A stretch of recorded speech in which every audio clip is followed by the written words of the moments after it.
Hi friends, అందరూ ఎలా ఉన్నారు? బాగున్నారండి. చూడండి, నా నెయిల్స్ ఉన్నాయి కదా, ఇప్పుడు నెయిల్ పాలిష్ పెట్టుకోబోతున్నాను. చూడండి ఫ్రెండ్స్, నెయిల్స్ అయితే ప్లాస్టిక్ అయితే కాదు, ఒరిజినల్ నెయిల్సే.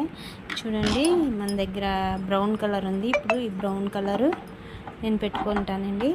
చూడండి ఫ్రెండ్స్, బ్రౌను, డార్క్ బ్రౌను, ఇది మన నెయిల్స్కి ఇప్పుడు నేను పెడతాను.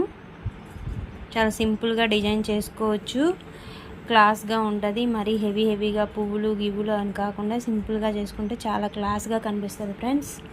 చూడండి, ఇప్పుడు నేను మీకు చేసి చూపిస్తాను. ఇప్పుడు ఈ బ్రౌన్ కలర్ మనం నెయిల్స్కి వేసుకుందాం.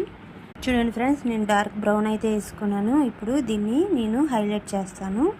చూడండి ఫ్రెండ్స్, ఇది బెలూను. దీని మీద మనం వైట్ డ్రాప్ కొంచెం వేసుకుంటాం. అలా వేసుకున్నాం కదా ఫ్రెండ్స్. ఇప్పుడు ఇది మనం నెయిల్స్కి హైలైట్ చేస్తాం. చూడండి ఫ్రెండ్స్, ఇలా నెయిల్స్కి సింపుల్గా హైలైట్ చేసుకుంటే చాలా బాగుంటుంది. చూడండి, మీరు కూడా ట్రై చేయండి.